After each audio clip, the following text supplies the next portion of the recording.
বলা নাম্বার লাগে বড় ইট যেটি নামাইছে এটি তো দেখা যাইতাছে। হ্যাঁ হে গাড়ি ইট করতুরি আর এই গাড়ি ইট করতুরি ইট ডালে ঠিক মেরা নামাইছে না। ইট কেডি চুরির নাকি কি কোম্পানি?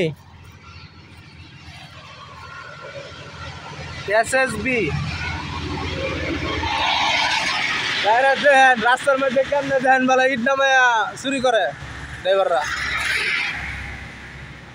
দেখুন ভাই দে ভাই তোমার মুখটা দেই ভাই। ওই একটু মুখটা দেখাও। হ্যাঁ কিসে একটু মুখটা দেখাও বড় এরম করো কে? রাস্তাঘাটে বড় ইট নামাও মুখটা ভাই করো। ওই দে বড় মিশা রাস্তার মধ্যে ইট নামাইছিস কে? হ্যাঁ কি রেডিটা ফলার তবর আনছস না ইয়ে যে অর্ডার দিছে ইনতে নামাই রাখলি? হ্যাঁ যে অর্ডার দিছে ইনতে নামাই রাখছস তা করতে রাখছস তাহলে ইট নামাই লিখে রাস্তার মধ্যে? রাস্তার মধ্যে ইট নামাইছস কে? এটা কি চুরির ইট নাকি? হ্যাঁ কথা কস না কে?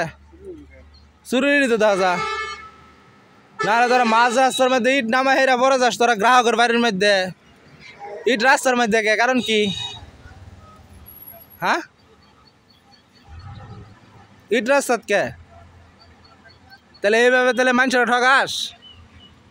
হ্যাঁ তে কোন ভরসা মানুষে তো ইটার অর্ডার দিব কিরে? ইট তো মনে হয় না নিচে মনে হয় 200-300 হয়ে যাব। 300 ইট যদি রাখিয়া দেস এক গাড়িতে। হ্যাঁ 300 ইট রাখিয়া দিলে এক গাড়িতে মেরিয়া কথা কস না কে? কিরে ভাই দেখেন 300 ইট রাখিয়া দিছে এক গাড়িতে চুরি করিয়া।